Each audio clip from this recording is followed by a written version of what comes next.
Hey guys, welcome back to the channel. तो अभी अभी मार्कस ब्राउनली एम के पीएचडी की नई वीडियो आई है जो कि iPad के और न्यू फीचर के ऊपर है। तो चलिए देखते हैं। चल। Hey, what's up? MKBHD here, and I've been using iPadOS 16 on the new iPad Pro for a little while, and one of the biggest new features on it is called Stage Manager, and I have a theory about it. Stage manager, what is that? Now, a lot of iPad power users like myself have been excited for this feature to drop because we've been waiting for a sort of Mac-like real multitasking experience on the iPad. So Stage Manager comes along, and it is technically a multitasking UI, but the more I use it, the more I can sort of crystallize this theory in my head, which is that Apple doesn't seem to want the iPad to do anything the same way the Mac does it. Now, this goes back a long way. You know, when the iPad first came out, it was more or less a gigantic iPhone, but it's slowly gotten more and more powerful in front of our eyes. Until this point, we have a $1,000 iPad Pro with a 13-inch mini LED display and a whole M1 chip inside, the exact same chip that's in some of the most popular computers that they make. But the iPad software has stayed remarkably consistent, which is a nice way of saying it hasn't advanced quite at the same rate as this hardware. So a lot of people have big iPad dreams of wanting this to be their only computer and have it be just as capable as any other computer, but it hasn't been. And that's been the biggest knock on the iPad. Now, sure, we've gotten some stuff. We have widgets on the home screen since iPadOS 15. We have our split screen apps. We have our slide over apps and all this stuff. But again, you'll notice that they specifically don't do anything here the same way they would on a Mac. They always want to find a new iPad way of doing it. Like when the iPad first got trackpad and mouse support, that was a big deal. We were waiting for that. But instead of a normal mouse, we got this unique circle pointer thing that floats between possible touch targets. Very much the iPad way. You might remember when I asked Craig Federighi why there wasn't a dedicated weather app and calculator app on the iPad. This was his answer. The iPad still does not have a default weather and calculator app, and they want to know why. You know, there's some things that we have not done because to do it, we would want to do something really distinctly great in that space. And I think it's obviously easy to create a calculator app, but creating one that feels like, wow, this is the greatest iPad calculator app, that it felt like, I think we अच्छी चीज नहीं बना पा रहे, greatest calculator नहीं बना पा रहे, तो मतलब अभी तक बना ही नहीं। इतने साल हो गए iPad कैलकुलेटर, तो बेसिक सी चीज है तो होनी चाहिए, वो भी नहीं है। We want to do it when we can do it really, really well, and we honestly have just haven't gotten around to doing it great. So that day may come, but and you know, weather, it'd be easy enough to scale up our existing weather app, but we feel like, what would a great weather app for iPad be? Like, let's do that before we do it.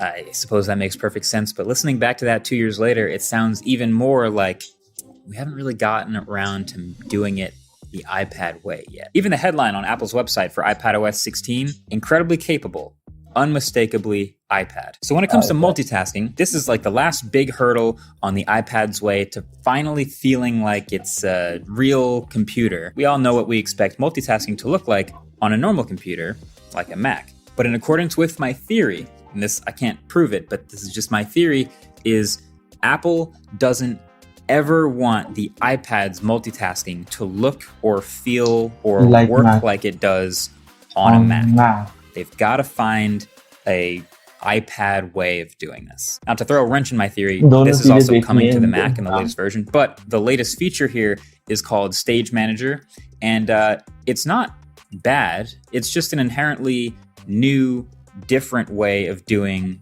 multitasking on a touchscreen or on a monitor like this, and it's just another thing you're going to have to learn to get the most out of this thing. So basically what it looks like is you enable it in the settings, then toggle it on in Control Center. Once you do, you can open up an app to bring it on stage, and then off to the left here you have your recent apps that are off stage. So your on stage app, it's a window. It isn't quite full screen. And so you can drag the corner and move it around, and you can see that there's a bunch of slightly different predetermined window sizes. It's not perfectly fluid. It's just a bunch of sizes that Apple picked. And then you can bring other apps from off stage to be on stage at the same time. So now this is officially the first time you can have more than one windowed app open at the same time on the iPad. And again, you can mess with the sizes, you can group apps together, and then you can bring them on or off stage at will. So it is still definitely very much not the same thing as multiple windows open on a computer with the little buttons in the corner and then fully fluid window sizes and all this stuff.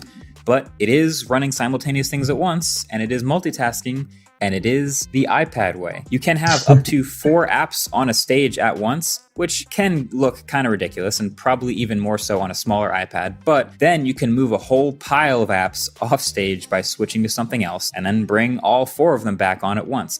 It's just technically a lot happening simultaneously. And then if you connect the iPad to an external display, finally, the iPad doesn't just mirror anymore, but it actually treats it like a second display to extend onto and lets you have up to 4 more piles to the side on Stage Manager. So you can really multitask to your heart's content on a large display where it doesn't feel as crowded and you can have a ton of processes happening at once. It's impressive, but it's not perfect. There are already some pretty well-documented downsides. The first one just being that it's not very widely available. Literally only M1 iPads will support this. It's so resource intensive that it uses memory swaps. So that's not very many iPads right now. But more importantly, I still think this is a little bit complicated and not the most intuitive thing in the world. Now, this isn't the end of the world for an iPad power user who's just like, yeah, bring on the new UI and stuff. I'll learn it. No problem. But are you also going to remember that if you open an app that's already in another group, it will open that whole group. So you have to manually drag the app out into another group if you want to work in a different set of apps. Or what about that you can't make it automatically open apps maximized, so you have to drag them to cover the whole display, or hit the dots at the top and hit zoom every time to bring them to full screen? Or what about the fact that there are iPhone-sized apps still, like whatever the hell Instagram is still doing? And they don't resize at all, and they seem to mess with the whole multitasking thing since you can't seem to choose where it goes either. And also the fact that this feels like about the 5th different way to multitask on an iPad that's buried behind some slightly obscure gestures and is off by default. There are still the 3 dots at the top of every window if Stage Manager isn't on, and that's how you still get into split screen apps, which again have a set number of predetermined sizes, and that's also how you get into slide over apps, which are the tall, skinny apps that you get to by sliding over from the side, which by the way have an entire multitasking carousel of their own. You also can't drag windows straight from an iPad to another display, so you got to click the 3 dots, then move to display, and then do that same thing again if you want to move them back. And the iPad does not work with a secondary display while its own screen is off. So like a laptop computer, it might have clamshell mode where you close it, but it's still plugged into a monitor you can use. With the iPad, if this screen is off, so is everything it's connected to. Plus, don't forget about the keyboard shortcuts. If you have the Magic Keyboard that goes along with the iPad, a lot of them are the same as they are on a Mac, but there are some that are slightly different.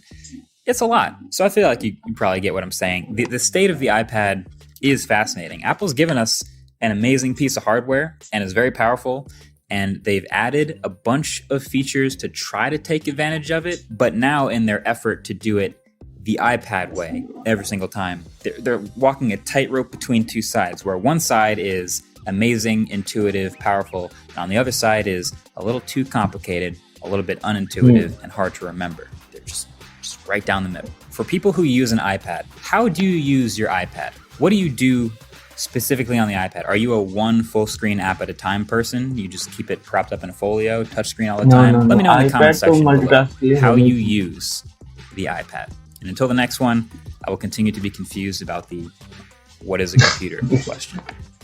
Thanks for watching. Catch you guys in the next one. Peace. It's always an MK-based video.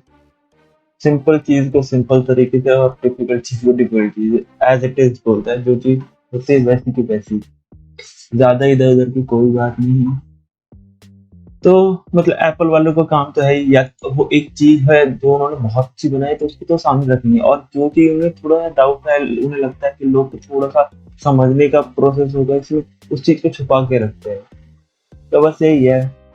अब Apple वालों को हम तो हमारे कहने से नहीं वाला। तो चलिए इसी के साथ मैं आपको मिलता हूँ नई वीडियो में, और भी MK-based की वीडियोस का रिव्यू करेंगे। चलिए इसी के साथ मैं मिलता हूँ, गुड बाय।